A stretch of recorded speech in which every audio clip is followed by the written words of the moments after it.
오늘 주시는 우리 하나님 말씀은 지난주에 우리가 함께 봉독했던 사무엘상 7장 5절에서부터 9절까지 있는 말씀을 보도록 하겠습니다. 사무엘상 7장 5절에서 9절까지 있는 말씀입니다. 사무엘이 가로되 온 이스라엘은 미스바로 모이라. 내가 너희를 위하여 여호와께 기도하리라 하매 그들이 미스바에 모여 물을 길어 여호와 앞에 붓고 그날에 금식하고 거기서 가로되 우리가 여호와께 범죄하였나이다 하니라. 사무엘이 미스바에서 이스라엘 자손을 다스리니라. 이스라엘 자손이 미스바에 모였다 함을 블레셋 사람들이 듣고 그 방백들이 이스라엘을 치러 올라온지라.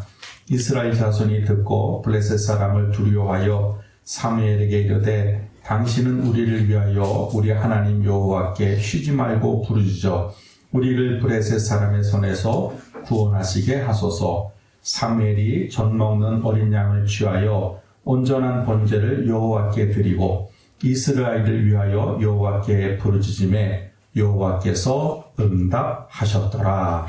아멘. 한 나라의 흥망성쇠는 지도자에 따라서 달라집니다. 여러분 지금 북한을 한번 보십시오. 그 잘못된 지도자 때문에 백성들이 여러분 굶주림에 빠져 있고 거의 죽음 가운데 몰려 있습니다. 이 잘못된 지도자로 인하여서 나라가 망하기 일보 직전이고 공포 정치로 인하여서 인권이 유린을 당하고 있습니다. 필리핀의 경우도 보게 되면 여러분 필리핀이 얼마나 잘 살았던 나라냐 하면 6.25 전쟁이 일어났을 때에 우리나라에다가 군대를 파견해 줬어요. 그리고 우리나라가 어렵다고 해서 물질도 후원해 줬던 나라가 필리핀입니다. 그 당시만 해도 필리핀은 아시아에서 최고로 잘 사는 나라였어요. 그런데 독재자 페르난데스 마르코스와 그의 부인 이멜다라고 하는 그 독재자가 필리핀을 다스리고 나서는요, 불과 몇십 년 사이에 빈민국이 됐어요. 가장 가난한 나라가 됐어요. 이 지도자 한 사람에 의하여서 나라가 서기도 하고 나라가 망하기도 하는 그런 형식인 것을 볼 수가 있습니다. 그래서 이 지도자가 굉장히 중요해요. 그리고 지도자를 세울 때 여러분 이 백성들의 선택도 신중해야 됩니다. 그래 나라가 바로 설 수가 있게 되는 것이죠. 이 당시에 지도자는 누구였느냐? 사무엘이라고 하는 선지자가 이스라엘 당시 그 당시에는 지도자였습니다. 그래서 이 이스라엘의 지도자였던 이 사무엘이 이 백성들을 향하여서 중요한 말을 하게 되는데 그 말은 사무엘상 12장 23절에 나와 있어요.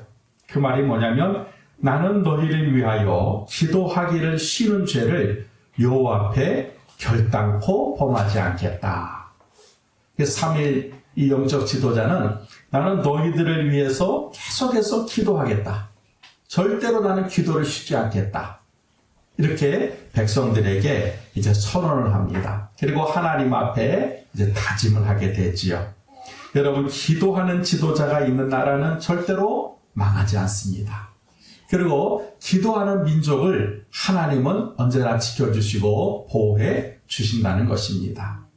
다시 한번 이제 지난주로 한번 돌아가서 이제 이스라엘 백성들이 우상 숭배를 하고 하나님을 잊어버렸어요. 그래서 이제 큰 고통을 이제 당하게 되는데 여러분 이들이 너무 고통을 당하다 보게 되니까 이제 어떻게 됐어요? 하나님을 다시 찾게 됩니다. 다시 말하게 되면 영적인 회복을 간구하게 되는 거지요. 그래서 이제 사무엘 선지자가 이스라엘 백성들에게 어떻게 하면 하나님께로 돌아오느냐 지난주에 말씀을 드렸죠. 우상신들을 제해버리고 마음을 하나님께로 향하고 오직 하나님만 섬겨라 하고 이제 사무엘 선지자가 이스라엘 백성들을 향하여서 가르칩니다. 그랬더니 이스라엘 백성들이 순종을 해요. 여러분 4절을 한번 보니까 그랬어요. 이에 이스라엘 자손이 바알들과 아스타로스를 제하고 여호와만 섬기니라 이렇게 기록이 되어 있어요.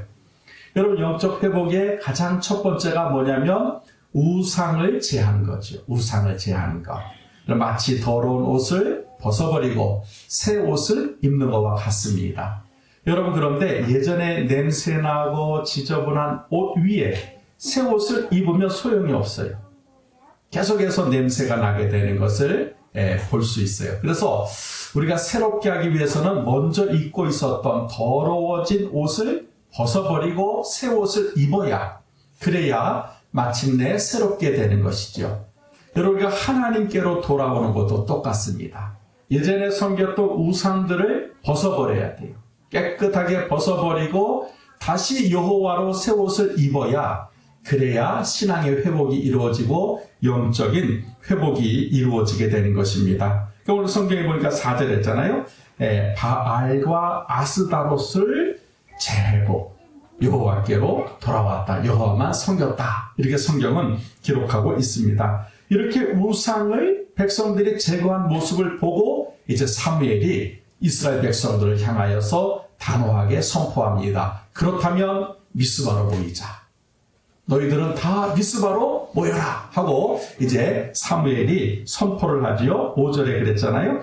사무엘이 가로되 온 이스라엘은 미스바로 모이라. 내가 너희를 위하여 여호와께 기도하리라 라고 이제 사무엘이 이야기합니다.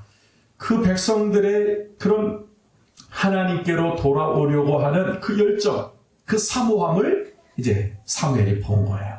그래서 미스바에 한번 모이자. 그리고 거기서 우리가 함께 한번 기도하자 하고 이제 사무엘 선지자가 이스라엘 백성들을 미스바로 모이게 됩니다. 그러면 여러분 이제 미스바가 어떤 곳인지를 우리가 좀 알아야 돼요. 원래 원어는 미츠바로 되어 있는데 이 미스바라고 하는 것은 창세기 31장에 등장을 하게 됩니다. 여러분이 잘 아는 야곱이라고 하는 인물이 아버지와 형을 속여가지고 장자의 축복권을 이제 빼앗게 되죠. 그리고 이제 형으로부터 살해 위협을 느끼는 거예요. 그래서 안 되겠다 해서 외삼촌 라반이 살고 있는 하란으로 야곱이 도망을 갑니다. 그리고 거기서 20여 년간을 보내면서 아내 넷, 아들 12을 낳게 되지요. 이제는 어느 정도 재산이 불었어요. 야곱이 생각하는 거지요. 내가 여기 있을 것이 아니라 아버지가 있는 곳으로 내가 돌아가야 되겠다. 근데 그 이야기를 외삼촌한테 보고를 하지 않고 몰래 가족을 이끌고 도망을 간 야반도주를 하게 되는 거지요. 왜냐하면 외삼촌이 순순히 야곱을 보내줄 마음이 없었기 때문에 그래요.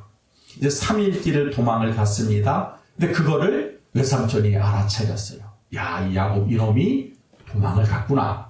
그 자기 형제들을 이끌고 7일 길을 쫓아옵니다. 그리고는 딱 야곱이 있는 곳에 도착을 해요. 그래서 이제 외삼촌이 야곱을 추궁하는 거지요. 너 왜 도둑놈처럼 몰래 도망갔느냐? 왜 나한테 보고하지 않았느냐?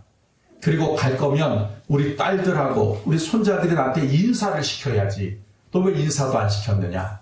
그리고 결정적으로 중요한 것, 우리 집에서 모시고 있는 신주단지가 있는데, 드라빔이라고 하는 신이 있는데 그거 왜 훔쳐갔느냐? 하고 이제 추궁을 합니다. 여기서 야곱이 잘못 대답을 하게 되면 외삼촌은 추일려는 심산을 가지고 있었어요. 야곱이 가만히 도망한 이유와 그리고 드라빔을 절대로 훔치지 않았다라고 하는 것을 항변을 하게 됩니다. 그렇게 이제 외삼촌이 다 이해를 하는 것이죠. 그래서 둘이서 돌을, 큰 돌멩이를 가져다 놓고 이제 돌 무더기를 쌓는 거예요. 그리고는 그러면 이전에 있었던 거 이제 우리가 다 싹 잊어버리고 이제 서로 우리 침략을 하지 말자. 그리고 모든 것을 인정하자. 하고는요, 거기서 돌 무더기를 쌓아놓고는 언약을 하는 거예요. 그 장소가 미스바예요, 미스바. 그래서 외삼촌 라반은 아람 사람이기 때문에 그 미스바를 뭐라고 불렀냐면 기랏 여아림이라고 불렀고, 야곱은 히브리 사람이잖아요. 그 히브리 사람이니까 길르앗이라고 불렀어요. 이제 명칭이 3개지요. 아람 사람이 볼 때는 기랏 여아림이고, 히브리 사람이 볼 때는 길르앗이고. 근데 그거를 이제 사무엘서에 오게 되면은 그 장소의 명칭을 미스바로 이렇게 딱 정했어요. 근데 이 미스바는 어디냐면 베델과 예루살렘 중간에 있는 거예요. 그러니까 이스라엘 전체를 보게 되면 딱 중앙 위치에 있는 곳이 미스바입니다. 그러니까 왜 사무엘이 미스바로 모여라 했느냐면 12지파가 어디든지 다 한 번에 모일 수 있는 장소, 중간의 장소였기 때문에 이제 사무엘은 미스바로 모이자라고 그렇게 이야기를 한 것입니다. 그럼 이 미스바라고 하는 뜻이 어떤 뜻이냐? 우리 피차 떠나 있을 때에 여호와께서 너와 나 사이에 감찰하실 것이다. 다시 말하면 미스바는 하나님이 지켜보고 있다. 그리고 하나님이 증거하신다. 라는 뜻을 가지고 있는 곳이 바로 미스바입니다. 그래서 이 사무엘 선지자는 이스라엘 백성들을 미스바에 모았고 그리고 다음과 같이 선포를 합니다. 내가 너희를 위하여 여기서 이 미스바에서 여호와께 기도하리라 라고 이 사무엘이 선포를 해요. 이제 이 미스바가 어떤 장소가 됐어요? 하나님 앞에 기도하는 장소, 또 이스라엘 백성으로 하여금 영적인 구심점이 되는 장소. 그 장소가 바로 미스바인 것이죠. 왜냐하면 이스라엘 백성들은 하나님 앞에 기도하는 방법을 잃어버렸어요. 오랜 세월 동안 우상을 섬기다 보니까 어떻게 기도해야 되는지를 잊어버렸어요. 그리고 어디에서 기도하는지도 잊어버리게 됐어요. 그래서 이 사무엘 선지자가 이제 이스라엘 백성들의 영적 회복 장소로 미스바를 선택해서 여기에 모여서 하나님 앞에 이렇게 기도하자 하고 가르친 장소가 바로 미스바인 것을 성경은 말씀하고 있습니다. 따라서 미스바는 하나님이 지켜보시는 장소이고 다시 영적 회복을 증거하는 장소가 되었습니다. 이렇게 이스라엘 백성이 이제 미스바에 모여서 한 일이 있습니다. 그게 6절이에요. 이제 6절을 한번 보세요. 그들이 미스바에 모여 제일 첫 번째 한 게 물을 길어 여호와 앞에 부었다. 두 번째 그날에 금식했다. 세 번째 거기서 가로되 우리가 여호와께 범죄하였나이다 하니라. 사무엘이 미스바에서 이스라엘 자손을 다스리느니라 라고 성경은 말씀하고 있습니다. 미스바는 뭐예요? 지금 하나님 앞에 나와서 기도하는 장소. 그 기도하는 장소가 미스바다. 이렇게 6절에 말씀하고 있습니다. 그러면서 이 기도한 내용, 이스라엘 백성이 미스바에서 기도한 내용을 설명하고 있어요. 첫 번째 뭐라 했어요? 물을 길어서 여호와 앞에 부었다 그랬잖아요. 그게 뭐냐면 마음을 쏟아내며 하나님 앞에 기도했다는 거예요. 우리가 이 물을 깃는 장면은 여러분이 잘 알다시피 엘리야가 이제 바알과 아세라의 그런 선지자와 싸울 때 여러분 생각이 나시죠? 산꼭대기에서 그 재물을 쏟아놓고 너희들 신을 먼저 불러라. 아무리 불러도 안 나타날 때 그 엘리야가 뭐라 그래? 백성들에게 물을 길어다가 재물에 쏟아부어라. 그리고 하늘을 향하여 이스라엘의 하나님이여 불을 내려 주십시오 하니까 불이 내려가지고 그 재물을 다 태웠다 그랬잖아요. 자, 거기도 물을 부었다는 거예요. 근데 오늘 성경도 보니까는 물을 길어서 요 앞에 부었다는 거예요. 여러분, 이스라엘은 물이 귀한 나라입니다. 우기와 건기가 있는데 우기 때는 그나마 비가 오니까 물이 있지만 건기 때는 물을 한 방울을 구할 수 없어요. 그러니까 물을 길어서 부었다. 미스바에서 부었다. 이것은 뭘 의미하느냐면 백성들이 마음을 모아서 하나님 앞에 나와서 기도했다는 거예요. 이걸 쉬운 말로 하게 되면 합심 기도했다는 거예요. 마음을 모았다는 거예요. 미스바에 모여서 그 백성들이 그냥 적당하게 기도한 것이 아니라 그 물을 길어서 여호와께 부었다는 거예요. 마음을 모아서 하나님 앞에 쏟아 부었다는 거예요. 합심하면서 기도했다는 거예요. 여러분, 이 당시에 그 미스바에 모인 그 이스라엘 백성들의 숫자는 적지 않습니다. 12지파에서 모였기 때문에. 그래, 다 각자 마음이 다를 거 아니? 다 생각이 다를 거 아니? 근데 가장 먼저 이들이 한 것이 뭐냐면 마음을 모았다는 거예요. 그리고 하나님 앞에 기도했다는 것입니다. 그렇기까지 하나님이 그 합심하며 기도했을 때 응답을 하셨고 놀라운 역사를 이뤄내신 것을 성경은 말씀하고 있습니다. 지금 우리 한국교회에 여러분 필요한 것이 마음을 모아서 기도하는 미스바의 기도가 필요합니다. 여러분 코로나19로 인하여서 지금 이번에 다시 발표가 났는데 또 2주간 연장, 5인 이상 모임 금지, 계속해서 연장하고 있어요. 여러분 지금 백신을 우리가 전 세계적으로 접종을 하고 있다고 하는데 미국 질병예방센터에서 발표한 게 있어요. 백신을 맞아도 올 말까지는 마스크를 써야 된다는 거예요. 그러니 여러분 백신을 맞아도 그렇게 특별한 효과가 없다는 거예요. 영국 변이 바이러스는 어느 정도 잡을 수 있는데 남아프리카 변이 바이러스는 지금의 백신은 소용이 없다는 거예요. 거기다가 또 인도 변이 바이러스가 지금 발견이 됐대요. 이게 언제 끝날지 장담할 수 있는 사람이 아무도 없습니다. 그러니까 이 문제를 놓고 우리가 미스바에 모여서 기도해요. 다시 말하면 마음을 합해서 하나님이 코로나 문제 좀 해결해 주세요. 기도할 필요가 있다는 거예요. 여러분 한국 교회를 위해서도 기도해야 됩니다. 지금 비대면 예배가 벌써 1년이 넘다 보니까 불편한 게 한두 가지가 아니에요. 그래서 하나님 앞에 하나님 예배의 회복을 위해서 빨리 하나님 정상이 되게 해주세요. 한국 교회를 위해서도 기도를 해야 돼요. 그래서 지금 미스바의 기도 운동이 여러분 필요합니다. 뿐만 아니라 나라를 위해서 올바른 지도자를 위해서 우리가 기도를 해야 됩니다. 물론 각자 있는 자리에서 각자 기도하는 것도 중요하지만 오늘 성경에 보니까 미스바에 모여서 함께 기도하자는 거예요. 물을 길어서 요 앞에 부으면서 마음 한뜻으로 기도하자. 그 기도가 여러분 이제 다음 주에 제가 설명을 드릴 텐데 엄청난 역사를 불러오게 됩니다. 지금 우리에게 필요한 게 그거예요. 각자의 마음을 모아서 하나가 되어서 하나님 앞에 기도하는 것. 이것을 하나님은 우리에게 말씀하고 있습니다. 두 번째는 금식하며 기도해야 된다는 거예요.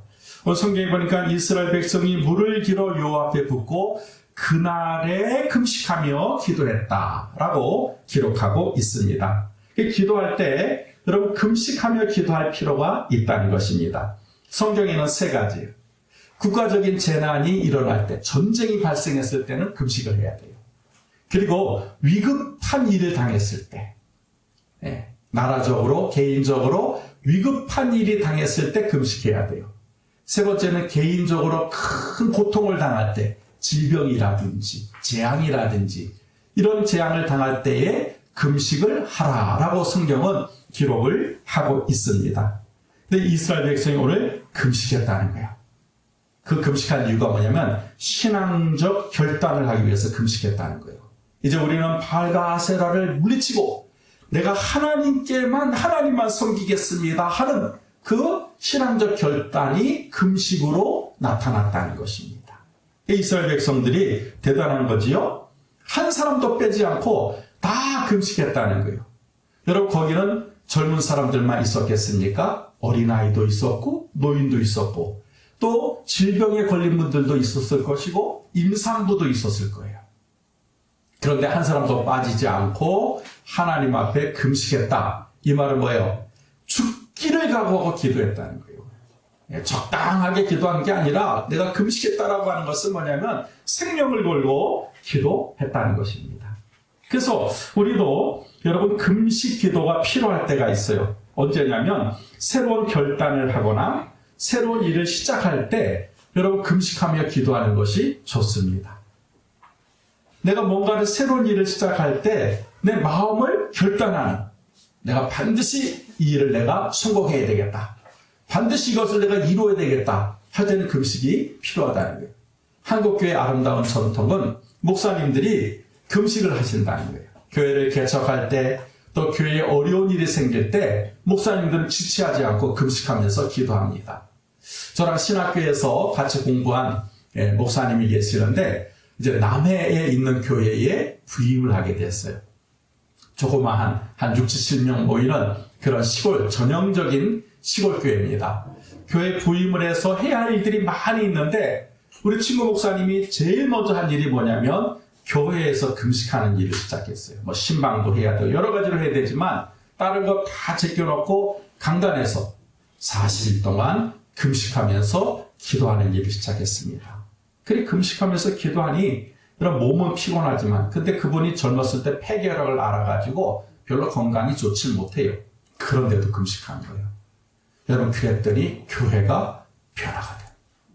지금 그 남면이라고 하는 지역에서 교회를 멋있게 건축을 해가지고 그 지역에 영향력을 미치고 있습니다. 그래놓고 그 목사님 또 다른 지역으로 이제 또 옮겨가셨어요. 여러분 하나님이 이처럼 우리에게 금식을 명령하실 때가 있어요. 금식할 마음을 주실 때가 있어요. 여러분 그럴 때는 순종해야 돼요. 그래서 하나님 앞에 금식하게 되면 하나님의 놀라운 역사를 우리가 경험하게 됩니다. 이스라엘 자손들도 이 하루를 온전하게 하나님 앞에 금식하며 기도했다는 거예요. 그랬더니 하나님이 블레셋의 공포로부터 벗어나게 하시고 완전한 승리를 맛보게 하셨다라고 성경은 말씀하고 있습니다. 그러므로 기도할 때 여러분 금식 기도하는 때가 필요합니다. 만약 우리 가운데 한 번도 금식 기도하지 못했다면 아니면 뭔가 새로운 그 계획을 가지고 새로운 일을 여러분들이 생각하고 있다면 그때는 금식이 필요해요. 한 끼를 금식하든 하루를 금식하든 여러분 금식 기도하는 것이 필요합니다. 그런데 내가 이 식사를 금지하는 금식이 어렵다. 그럼 여러분 언어의 금식도 있어요. 그리고 미디어의 금식도 있고 만남의 금식도 있습니다. 언어의 금식은 뭐냐면 말을 안 하는 거예요. 그리고 부정적인 말, 남에게 상처를 주는 말, 그리고 욕이나 상소리를 하지 않는 것. 그게 언어의 금식입니다. 또 미디어 금식이라는 게 있어요. 그게 뭐냐면 스마트폰이나 또 TV나 영화를 안 보는 거예요. 일정 기간 동안. 우리가 스마트폰 없으면 뭐 큰일 나는 줄 알잖아요. 그거 안 하는 거. 그것도 일종의 금식이에요. 만남의 금식은 뭐냐면 사람들과의 만남이나 접촉을 제한하는 거죠. 피하는 거예요. 일정 기간 동안. 이렇게 우리가 꼭 음식을 먹지 않는 그런 금식이 또 있지만 이와 다양한 금식들이 있다고 하는 것입니다. 여러분 이렇게 금식할 때 놀라운 것은 회복의 역사가 일어난다는 거예요. 그리고 금식을 경험해 보신 분들은 알겠지만 금식 기도를 하게 되면 잃어버린 것보다 얻는 유익이 훨씬 많다는 것입니다. 그래서 오늘 성경에 보니까 금식하며 기도했다. 이렇게 성경은 기록하고 있습니다. 세 번째는 뭐냐면 철저한 회개 기도를 했다는 거예요. 여러분 이스라엘 백성들이 뭐라 그래요? 우리가 여호와께 범죄하였나이다 라고 기도를 하고 있어요. 여러분 자기가 지은 죄를 깨닫고 회개하는 것은 벌써 영적으로 깨어있다는 뜻이에요. 영적으로 잠을 자고 어두우면 내가 무슨 죄를 지었는지 알지를 못해요. 여러분 다윗이 심각한 범죄를 하고 나서는 나단이라고 하는 선지자를 통하여서 깨닫게 되지요. 아, 내가 하나님 앞에 범죄했구나. 그래서 시편 51편을 보게 되면 이렇게 기록하고 있습니다. 다윗이 나는 나의 죄를 아오니 내가 무슨 죄를 지었는지 압니다. 하나님. 내 죄가 항상 내 앞에 있습니다. 그리고는 하나님의 구하시는 제사는 상한 심령이라 회개하는 심령이다. 하나님이여 상하고 통회하는 마음을 주께서 멸시치 아니하시리이다 라고 다윗은 고백하고 있습니다.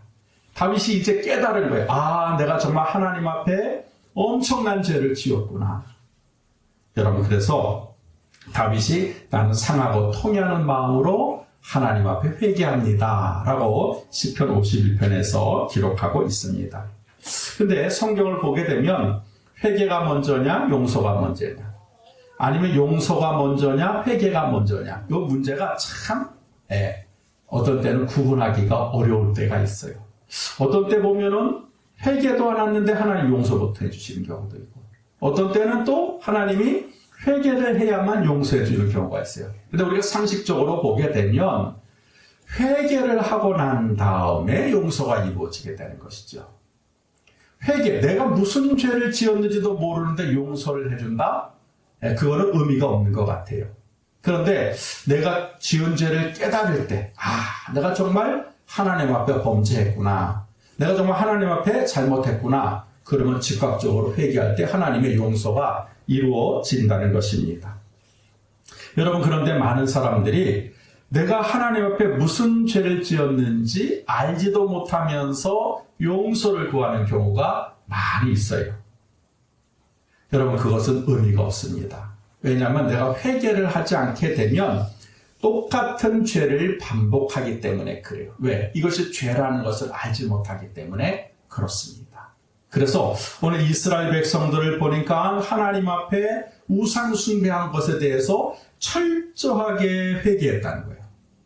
철저하게. 여러분, 그랬더니 하나님께서 그들의 죄를 용서해 주셨다는 것입니다. 기도할 때 지은 죄가 생각이 나고 지난날 잘못한 행동에 대해서 깨달아지면 그게 은혜라는 거예요. 그게 은혜라는 거예요. 여러분, 하나님이 주시는 축복입니다. 회개는. 그래서 우리가 기도할 때에 여러분 회개가 된다. 그건 벌써 하나님 내게 은혜를 부어주고 계시는 거예요. 그리고 내가 지은 죄에 대해서 용서하시겠다는 그런 뜻이 되기도 합니다. 근데 어떤 분은 그래요. 목사님, 나는 아무리 회개하려고 해도 나는 뭐가 잘못된 건지 뭘 잘못했는지 모르겠어요. 이렇게 말씀하시는 분들이 있어요. 그건 거짓말쟁이에요. 여러분, 우리가 하루를 살면서 얼마나 많은 죄를 짓습니까? 말로 죄를 짓고 행동으로 죄를 짓고 생각으로 죄를 짓고. 그러니 솔직히 말해서 하나님 앞에 나오면 회개할 것밖에 없어요. 그런데 나는 하나님 앞에 회개할 게 하나도 없다? 그 은혜가 없는 거예요. 은혜가 안 돼요.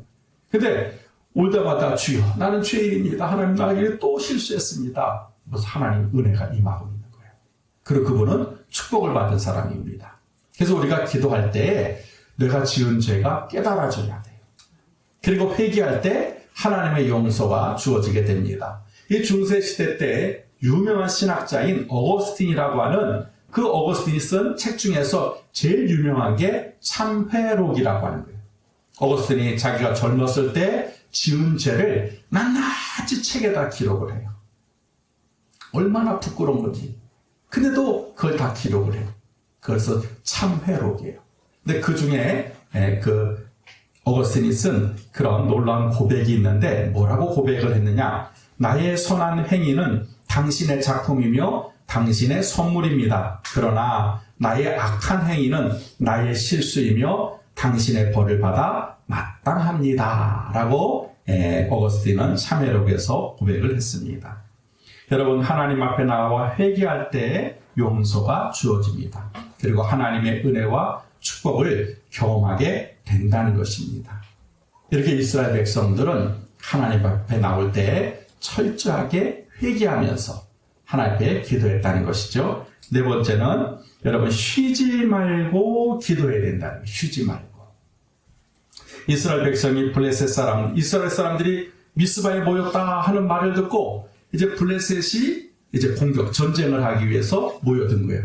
이때 이스라엘 백성들이 두려움을 느꼈어요. 그래서 이제 사무엘에게 이렇게 부탁합니다. 8절을 보십시오. 8절에 보니까 사무엘에게 이르되 당신은 우리를 위하여 우리 하나님 여호와께 쉬지 말고 부르짖어 우리를 블레셋 사람의 손에서 구원하시게 하소서라고 기도 부탁을 하게 되죠.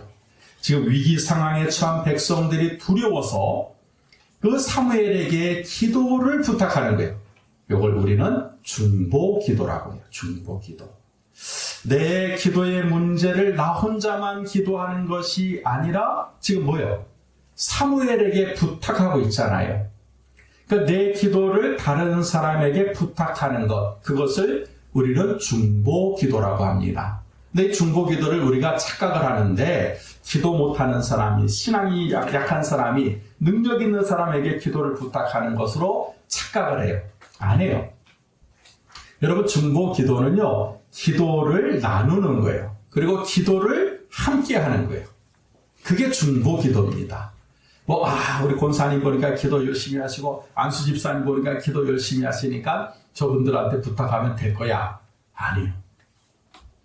기도는 나누는 것. 그래서 함께 기도하는 것. 그것이 바로 여러분 중보 기도라고 하는 것입니다. 그래서 야고보서 5장 14절에 보니까 너희 중에 병든 자가 있느냐? 저는 교회의 장로들을 청할 것이요. 기도를 부탁할 것이요. 그들은 주의 이름으로 기름을 바르며 위하여 기도할지니라. 중보 기도에 대해서 야고보서에 기록이 되어 있습니다. 여러분, 그래서 심각한 문제가 일어날 때, 병으로 인해 고통을 받을 때, 중요한 결정을 해야 될 때 중보 기도를 해라는 거예요. 나 혼자만 그걸 가지고 기도하는 것이 아니라 중요한 결정을 해야 될 때 남편은 아내에게 중보를 부탁하고, 또 아내는 남편에게 중보를 부탁하고, 아니면은 성도에게 부탁하고. 근데 우리 성경에 보니까 교회의 장로들을 청할 것이라고 그랬잖아요.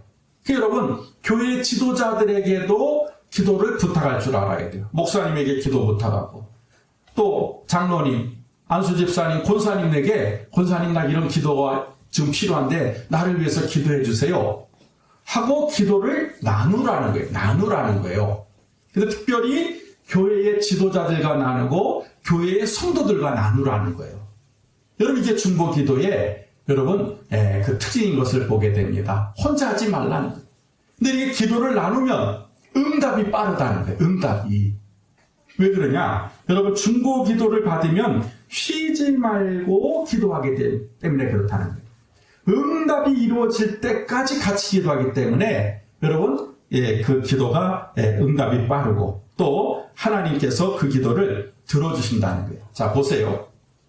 지금 8절에 보니까 이스라엘 백성들이 사무엘에게 우리를 위하여 기도 쉬는 죄를 범하지 말아주세요. 쉬지 말고 기도해 주세요. 그랬더니 제가 처음에도 서두에도 말씀을 드렸지만 사무엘이 뭐라 그래요? 사무엘상 12장 23절에 나는 너희를 위하여 기도하기를 쉬는 죄를 여호와 앞에서 결단코 범하지 않겠다. 기도 부탁을 하니까 사무엘이 뭐래요? 절대로 나는 기도 쉬지 않을게. 응답될 때까지 내가 기도할게. 여러분, 이게 중보 기도의 매력입니다. 내 문제를 가지고 누군가에게 기도를 부탁하면 그 기도 부탁을 받은 사람은 뭐예요? 쉬지 말고 기도를 해야 된다는 거예요. 인천에 아는 목사님이 갑자기 전화를 해서 기도 부탁을 했어요. 전에도 제가 말씀을 드렸지만 위에서 철근이 떨어져가지고 이 손가락, 왼쪽 엄지손가락을 강탈을 한 거예요. 그래서 손가락이 노들노들하게 된 거지. 그래서 저한테 기도 부탁을 했어요. 목사님, 위에서 기도해 주세요. 지금 이렇게 사고를 당해서 잘라진 거면은 붙이기가 쉬운데 위에서 철근이 떨어져서 짓이겨져서 이거 혈관을 찾아서 붙이는 게 힘이 든다라고 하네요. 기도 좀 해주세요. 그래서 제가 그걸 가지고 저 혼자만 한 게 아니라 우리 기도 모임 목사님들한테 다 제가 카톡을 띄웠어요. 지금 이런 목사님이 이런 어려움이 있다니까 해주세요. 열심히 기도했습니다. 전화가 왔어요. 목사님 수술이 잘 됐어요. 그런데 피가 통하지 않는데요. 혈관이 열려요. 혈관이 이미 벌써 너무 미세혈관이라서 피가 통하지 않는데 피 통하기 위해서 기도해 주세요. 알았어요. 하나님 또 피가 통하게 해주세요. 기도했어요. 그 다음날 전화가 왔어요. 목사님, 피는 통하는데 감각이 없어요. 아직까지. 감각이 돌아오기 위해서 기도해 주세요. 알았어요. 또 하나님, 그 손가락에 이제 피가 통한다고 했으니까 감각이 오게 해주세요. 열심히 기도했어요. 며칠 있다가 전화가 왔어요. 목사님, 이제는 피도 통하고 감각도 돌아왔어요. 근데 또 하나 문제가 있어요. 뭡니까? 회사에서 산재 신청을 안 해줘가지고 병원비가 해결이 안 되고 있어요. 그래서 회사에서 산재 신청이 되게 해달라고 기도해 주세요. 알았어요. 하나님, 산재 신청해 주셔서 그 다음에 병원비와 생활비가 해결되게 해주세요. 그랬더니 요번 주 월요일 날 전화가 왔어요. 목사님, 내가 이제 수술도 잘 돼서 일반 병동으로도 옮겼고, 그리고 회사에서 직원이 노무사가 나와가지고 산재 승인이 됐다라고 했습니다. 할렐루야 하고는 이제 기도를 끝마친 거예요. 어떻게 기도했어요? 그분의 문제가 해결될 때까지, 중보한 사람의 문제가 해결될 때까지 기도하는. 근데 병원에서도 기적이라고 하는데요. 잘라진 건 괜찮은데 짓이겨진 거는 이게 아니에요. 어제도 전화 통화를 했는데 여기에 이제 싱을 갖다가 철사를 2개 이렇게 박아놨더래요. 그래서 1년 후에 다시 그거 제거하면은 이제 완전하게 손을 쓸 수 있습니다. 그게 됐다는 거예요. 여러분, 이게 중보 기도예요. 누군가가 여러분에게 기도 부탁을 했을 때에 여러분 그 문제를 놓고 기도하는 거예요. 이루어질 때까지, 응답을 받을 때까지. 그러면 그 사람의 문제만 해결되느냐? 아니요. 내가 그분을 위해서 기도하면 나에게도 유익이 있고 나에게도 하나님의 복이 주어진다라고 하는 거예요. 그래서 여러분, 사무엘은 하나님 앞에 기도 쉬는 죄를 범하지 않았습니다. 여러분, 그러므로 이 미스바는 계속해서 중보하는 기도의 장소였다는 거예요. 우리 한마음교회 성도들도 계속해서 하나님 앞에 누군가를 위해서 또 내 자신을 위해서 쉬지 않고 기도하는 그런 성도들이 되셨으면 좋겠습니다. 마지막 5번째는 뭐냐면 온전한 번제를 드리며 기도했다는 거예요. 이스라엘 백성이 미스바에 모여서 하나님 앞에 기도할 때 온전한 번제를 드렸다는 거예요. 오늘 우리가 읽었던 말씀 9절이에요. 9절을 한번 보십시오. 9절에 보니까 사무엘이 젖 먹는 어린 양을 취하여 온전한 번제를 여호와께 드리고 이스라엘을 위하여 여호와께 부르짖음에 여호와께서 응답하셨더라. 그래. 이스라엘 백성들이 여러분 와서 물을 길어서 마음을 쏟고 기도하고 금식하며 기도하고 또 철저한 회개를 위해서 기도하고 그리고 중보하면서 기도하고 마지막에는 뭐예요? 번제, 온전한 번제를 드리며 기도를 했다. 이게 이제 마지막이라는 거예요. 기도 5가지 중에서 마지막이라는 거예요. 근데 온전한 번제를 드리니까 성경에 뭐라 했어요? 여호와께서 응답하셨더라. 기도가 다 퍼즐이 맞춰지듯이 딱 맞아지니까 하나님의 응답이 주어졌다라고 하는 것이죠. 여러분, 번제는 뭡니까? 재물을 태우는 거예요. 가죽, 살, 뼈를 갖다가 다 태워서 하나님 앞에 제사 드리는 것을 우리는 번제라고 하는 것입니다. 이렇게 모든 것을 다 드리는 것이 번제예요. 여러분, 우리가 하나님 앞에 기도할 때에도 뭐예요? 온 마음을 쏟아가지고 전인심으로 다 드리면서 기도하는 것. 그게 번제의 기도예요. 예배도 마찬가지죠. 우리가 다른 생각하는 것이 아니라 이것저것 하는 것이 아니라 집중하는 하나님 앞에. 번제한다는 건 뭐예요? 나를 죽이는 거잖아요. 나를 태우는 거잖아요. 그러니까 하나님 앞에 고정하고 하나님 앞에 집중하는 기도. 그게 번제로 드리는 그런 기도입니다.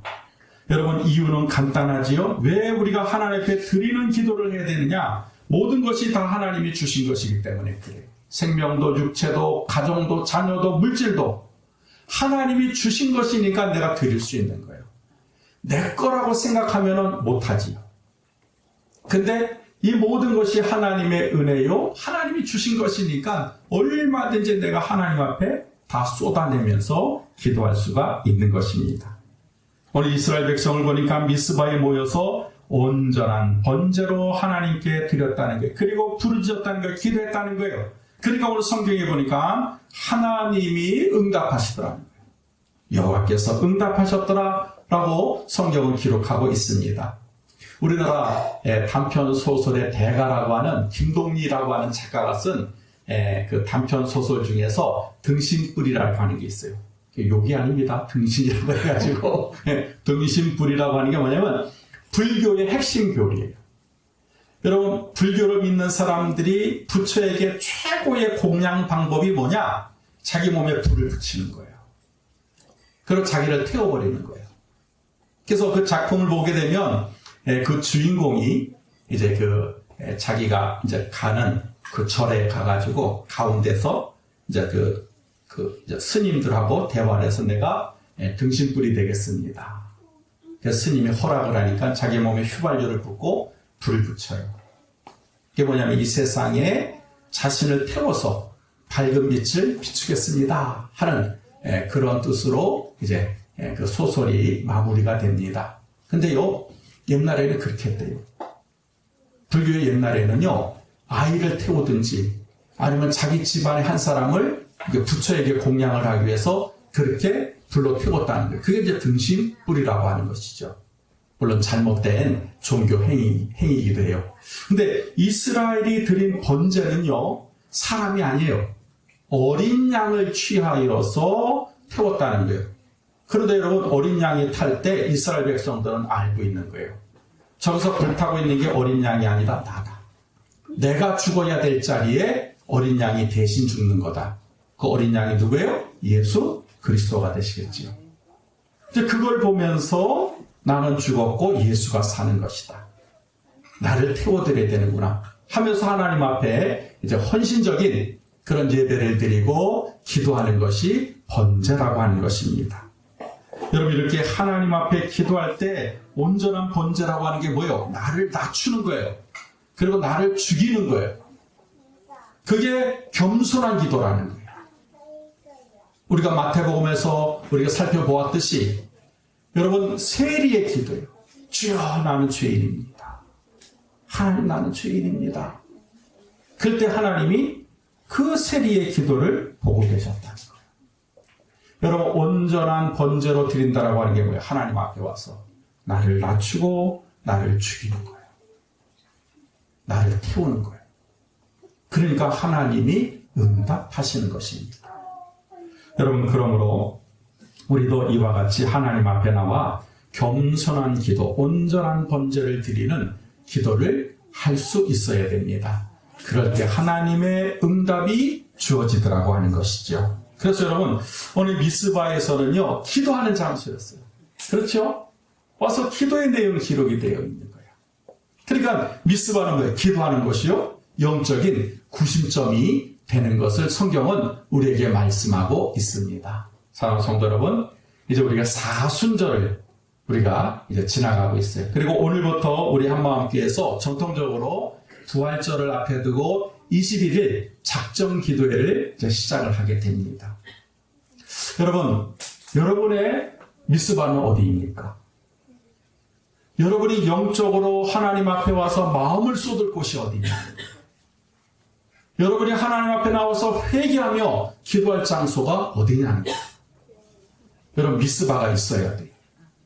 그리고 그 미스바에 와서 여러분 하나님 앞에 기도할 때 오늘 성경의 말씀처럼 하나님의 응답의 역사가 주어지게 될 줄 믿습니다. 그래서 이제 우리 한 주 동안 여러분 미스바를 만드십시오. 우리 권봉서 만수 집사님 저한테 그러더라고요. 목사님, 방 하나 베란다에 자기는 거기다가 기도 장소를, 그 미스바예요. 내가 교회 와서 기도할 수 있는 곳은 없지만 베란다에다가 자기가 방석 깔아놓고 앞에 성경 갖다 놓고 그냥 시간 날 때마다 거기서 기도한다는 거예요. 어떤 분은 회사가 될 수도 있어요. 거기가 미스바를 만들 수 있어요. 딱 시간을 정해놓고 하나님 앞에 하나님 하고 기도하는 거. 웨슬레라고 하는 그 목사님의 그 형제가 12명이었다 그래요. 그러니 어머니가 그때는 홈스쿨링을 했는데 학교를 안 보내니 10몇 명이 뛰니 여러분 뭐가 되겠어요? 치워도 끝이 없는 거지요. 그럴 때 이 웨슬레의 어머니는 기도하는 시간을 놓치지 않았대요. 미스바를 만들었대요. 그 미스바가 뭐냐면 아무데나 턱 앉아가지고 치마를 휙 뒤집어가지고 얼굴에 뒤집어 쓰면 자녀들이 우리 어머니가 지금은 기도하는구나 조용했다는 거예요. 그러니까 미스바는 어느 곳에서나 만들 수 있어요. 여러분이 신앙적인 결단만 하면 버스 안에서도 미스바가 될 수가 있어요. 또 교회 나와서 여러분 기도하는 것이 미스바가 될 수 있어요. 그래서 이번 한 주 동안 여러분 미스바를 만드시고 그곳에서 오늘 성경에 있는 5가지의 기도를 한번 드려볼 때 여러분 여호와의 응답이 주어지는 놀라운 축복의 역사가 일어나게 될 줄 믿습니다. 기도하겠습니다. 하나님,